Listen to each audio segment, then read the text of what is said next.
আজ 1 March ICDS কর্মীদের একটি কর্মসূচি হয় ধর্মতলা কর্পোরেশনের পাশে সমাবেশ করে এবং শ্রমমন্ত্রীর কাছে ডেপুটেশন জমা দেওয়া হয়। এই কর্মসূচিতেই উপস্থিত ছিলেন সিপিএম রাজ্য সম্পাদক মোহাম্মদ সেলিম, সিআইটিও রাজ্য সম্পাদক আনাদিস শাহ, সুভাষ দাস সহ অন্যান্য নেতৃবৃন্দ, কর্মী সমর্থকেরা।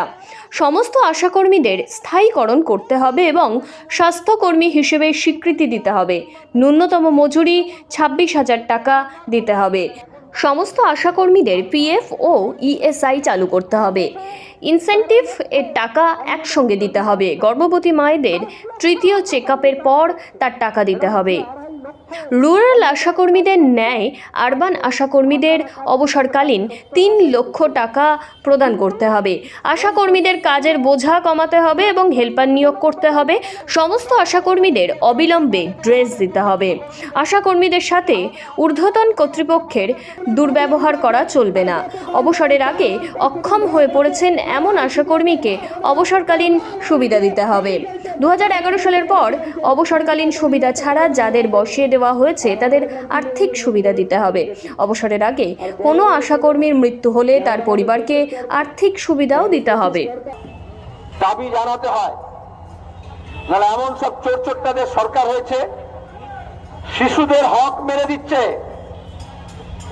মানুষের অধিকার কেড়ে নিচ্ছে, আর আপনাদের দাবি শুনে দিতে আছে। এর আগে আপনারা বারবার সমাবেশ করেছেন। আইসিডিএস মানে ইন্টিগ্রেটেড চাইল্ড ডেভেলপমেন্ট স্কিম। আমরা বামপন্থীরা প্রথম থেকে বলে এসেছি যে এই স্কিমটাকে ইউনিভার্সালাইজ করতে হবে সবার জন্য।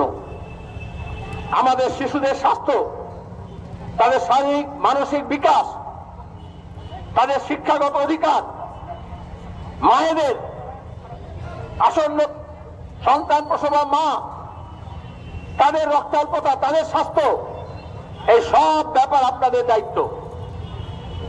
আশা কর্মীদের শুধু স্বাস্থ্যের ব্যাপার না, যখন করোনা হলো, যখন অন্য কোনো মহামারী হোক, এমনকি ভোট, সব ব্যাপারে সরকারি দপ্তরগুলোতে কর্মচারী নেই, শিক্ষকের সংখ্যা কমে গেছে, সুতরাং সব কাজ আপনাদের উপর চাপিয়ে দেওয়া হচ্ছে। সময় আশা বোনকে বলা হচ্ছে যে তোমার একটা জরুরি কাজ আছে, তুমি তৃণমূলের পার্টি অফিসে আসো। আর গতকাল যখন শাহজাহান পরশুদিন ধরা পড়ছে, আমার আইসিডিএস এর মা বোনেরা তারা লাল আবির দিয়ে হোলি খেলছেন, তারা বসন্তকে ডেকে আনছেন, বলছে এতদিনে একটা শয়তান ধরা পড়লো। আর আমরা দেখলাম তৃণমূলের মন্ত্রী সার্টিফিকেট দিচ্ছে।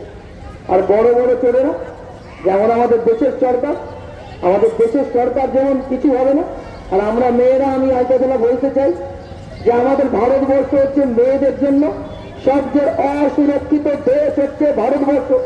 আর এই পশ্চিমবাংলায় একসময় আমরা গর্ব করে বলতাম আমরা চালে এক, আমরা মাছে এক, আমরা ডালে দুই, আমরা আলু উৎপাদনে দুই। আজকের পশ্চিমবাংলায় আমরা মাথা নিচু করে বলি যে নারী নির্যাতনে পশ্চিমবাংলা 1 নম্বর, নারী ধর্ষণে পশ্চিমবাংলা 1 নম্বর, মেয়েদের প্রতি অত্যাচারে পশ্চিমবাংলা 1 নম্বর। আমরা দেখেছি 2011 পরিবর্তনের পরে পূর্ব মেদিনীপুরে আইসিডিএস এর কর্মীকে অত্যাচার করে খুন করে ঝুলিয়ে দেওয়া হয়েছে।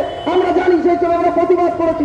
আমরা দেখেছি যে আশা আইসিডিএস এর কর্মীদের উপরে বিভিন্ন সময় রাজনৈতিক তলবদল, এলাকার পঞ্চায়েত নির্বাচন বা এলাকায় দাঁড়িয়ে যে কোনো নির্বাচনের পর তাদের উপর আক্রমণ সংঘটিত হয়। কিন্তু তারপরেও আমরা মনে করেছি যে লাল ঝান্ডাটা শক্ত করে ধরবো। আমাদের বিভিন্ন জায়গায়, গোটা পশ্চিমবাংলার মানুষ এখন বিভিন্ন জায়গায় ডান্ডাটা শক্ত করে ধরছেন, আর ডান্ডার সঙ্গে লাল ঝান্ডাটা নালিয়ে বলছেন যে সাবধান, আমরা রাস্তায়। এবং আমি আপনাদেরকে বলবো, সামনে লোকসভা নির্বাচন, আর 1 মাস 1.5 মাসের মধ্যে লোকসভা নির্বাচন হবে। এই নরেন্দ্র মোদীর নেতৃত্বে বিজেপি সরকার থাকবে না।